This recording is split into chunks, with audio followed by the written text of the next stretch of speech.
여러분 안녕하세요. 강성입니다. 시장에 있으면서 그 주변을 바라보면 한 집 건너가 아니라 거의 이때에 있는 집들마다 경제적인 그 여력의 부족함, 즉 궁핍, 가난이라는 것이 계속 따라다니는 것 같습니다.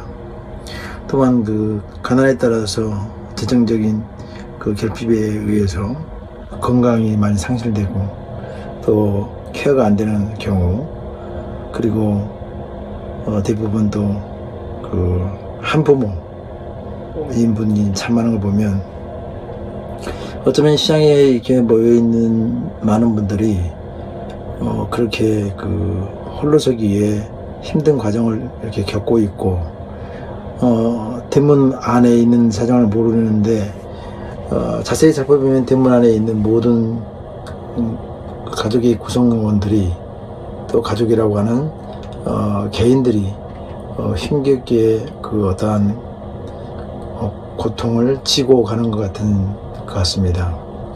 특별히 저희는 이제 시장의 저작거리 시장통에 있다 보니까 만나는 사람들도 그 중상층, 중하류층의 모든 분들이 많잖아요. 그런데 한 집 건너 정말 어쩌면 이렇게 다양하게 고통스러운 짐들이 있고 힘든 숙제들을 가지고 있고, 또 가족 중에 한 사람은 또 도박에 가족을 도와야 되는 그 사람이 있고, 어떤 이는 병원에 가 있고, 어떤 이는 또 실직되어 있는 상태에 있고 하는 걸 보면 사회가 많이 그 발전되고 경제적으로 우리나라가 많이 다른 나라에 비해서 경제적으로 많이 성공했다고 말을 하지만, 어쩌면 중하루에 있는 계층에서는, 사회 계층 안에서는 더 광범위하게 그 가난의 문제가 더 드러나고 있는 것 같습니다. 물론 가난이라는 것이 절대적 빈곤이 있긴 하죠. 또 다차원적인 이제 빈곤도 있고, 기본적인 생활을 하지만은 이제 문화 생활, 또 배움의 과정, 그 건강의 케어 등등에서 상대적 결핍이 있는 분들은 이제 다차원적 빈곤이라고 하기도 하고, 또 상대적 빈곤이라는 것은 중상위층 이하에 있는 소득분위로 나눠서 하기도 합니다만은, 우리는 이제 절대적 빈곤을 사실 넘어갔죠. 보릿고개를 넘어서 넘어갔다고 하지만, 어쩌면 그 다차원적 그 빈곤, 가난의 문제가 가장 큰 숙제인 것 같다. 상대적 빈곤감이 더 크다는 거죠. 그런데 그런 상태였는데 그 요사이에 그 코로나 이후에 일자리도 많이 그 불확정하고 일자리가 많이 줄어들면서 하루거리 생활하고 있는 계층이 시장 근처에 많이 있지 않습니까?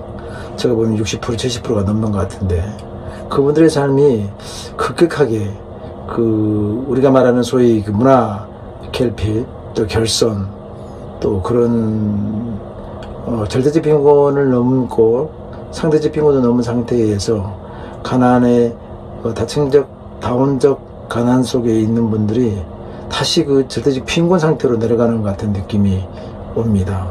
그러니까 사회는 그 수출 대기업, 우리나라는 이제 수출형 국가니까 그런 분야에서는 어제 신문을 봐도 이제 반도체 수출이 늘어났다고 하는데, 나머지 내수 부분에서 살아가는 그 그러니까 지경을 넘지 못하는 분들이잖아요. 어떤 지역 안에, 바운더리 안에 있는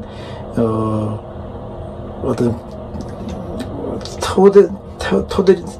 그러니까 테두리 안에 있는 분들은, 그 지역적인 그 한계를 벗어날 수가 없는 분들은, 그런 그 국가가, 또 국가 경제가 외부 경제로부터 이렇게 획득하고 있는 의적이 있지 못하고 그 성과를 전혀 여기서는 받아들일 수 없고 그 성과를 흡수하지 못하고 있다.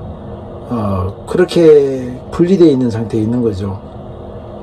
그래서 다차원적 가난에서, 다층적 가난에서 이제는 그런 문제는 절대적 빈곤까지 내려가는 그 힘든 상태로 아주 내려가고 있는 상태여서 그 상황을 눈여겨볼 수밖에 없습니다. 가난을 하게 되면, 물질적으로 결핍이 생기면 일단은 그분들이 어제 그 중독 얘기를 하면서 중독의 이야기를 들으면서도 알코올에 의존하면서 시간을 죽이고 나의 고통을 잊고자 하는 것이고 죽음보다는 더 좋은 선택이라고 하니까 그 다음에 영상물 가치 없고 또 가십적이며 이례적인 표피적인 영상물 내 자기를 이제 투영하고 거기에 몰입하고 그리고 이제 스포츠나 건전한 스포츠나 등등을 이제 등등 할 수 없는 분들은 자기 생활을 전혀 다른 소모적인 시간 속에다가 이제 놓고 있는 경우가 많아서 체크가 안 되는 거죠. 건강 진단도 못하고 또 여러 가지 자기 삶의 중심을 잡아가는 지렛대를 놓쳐버리는 경우가 많아서 상당히 눈여겨봐야 되고 이 부분을 나라나 또 단체나 지역을 공동체의 정신 안에서 살펴보면서 어떻게 하면 나락으로 떨어지고 있는 개인의 문제를 사회 구조적인 문제로 또 체제적인 관점에서 공동체의 관점에서 살펴보면서 이 문제를 풀어내지 않으면 안 된다. 결코 개인에게 가난의 책임을 전가해서 예전 우리가 말하는 거지다. 가난은 임금도 가난을 해주지 못한다 이런 우리 속담도 있는데 그건 사실은 가난한 사람들을 모매라는 용어이잖아요. 자기 탓에 의해서 가난이 와서 그것을 국가 나라가 해주지 못한다 그런 이제 표현인데 사실은 그때는 우리가 인권이나 등등도 부족하고 개인 책임을 많이 물론 개인적인 부족함이 있어서 개인적인 조절이 안 돼서 허락을 당하거나 소비를 너무 과하게 한다고 했을 때 일어날 수 있지만 사실은 그런 것보다는 지금은 열심히 살라고 해도 그 상황을 풀 수 없는 헤쳐나갈 수 없는 분들이 더 많아요. 그러니까 사회 구조적인 문제, 체제적인 문제로 한원해서 살펴보는 시각이 이제 더 필요하다. 공동체 문제를 접근해서 이 문제를 함께 풀어가야 되지 않으면 안 되겠다. 그래서 지금 가난의 문제가 상대적 가난에서 다시 절대적 빈곤 상태로 이렇게 나락으로 떨어져가는 그러니까 특별히 차상위 계층 이하 그 다음에 한부모나 기초수급자가 아닌 중간에 끼어있는 일반 우리 소상공인들, 소시민들, 평민들의 일상에 있는 분들이 사각지대에 들어가 있다는 것을 보게 됩니다.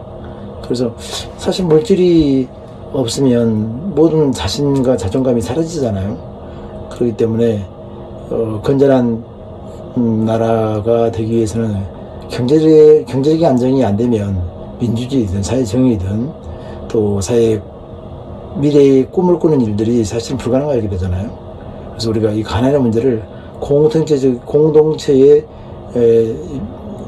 숙제로 풀면서 많은 유대와 연계를 통해서 사회적, 체제적 문제로 풀어보아야겠다. 그러려면 어떻게 이것을 정책에 반영하고 이것을 어떻게 해소할 수 있는 방법으로 할 수 있느냐를 검토할 때가 또 깊이 들어와서 검토할 때가 되지 않나 싶은 생각이 듭니다. 여러분 요새 저도 시장에 있는데 정말 돈벌이가 어렵고 이렇게 버틸 수 있을까 늘 염려하게 되는데 그래도 좀 더 우리 사회가 제가 말씀한 대로 공동체 힘이 있고 능력이 있는 데서 서로 나눠가면서 이 사회를 유지하려는 의지가 있다면 이 문제도 풀 수 있을 거라는 생각을 하게 됩니다.